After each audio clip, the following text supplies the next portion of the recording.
Buyurun. Ver topu. Çocuğun topunu ver. Dövecek annesi. Annesi dövecek.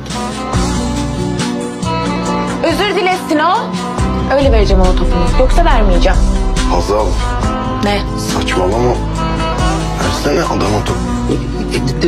Dövecek annesi. Annesi dövecek. Dua etsin o. Dua etsin, ben dövmedim onu. Çocuklar dövülmez. Ben hiç Vefa'ya vurmadım. Ama arkadaşlarım dövmüşler. Çok dövmüşler.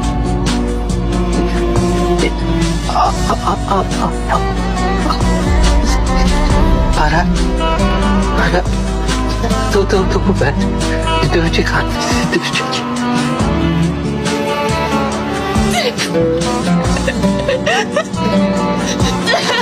Kalk canım.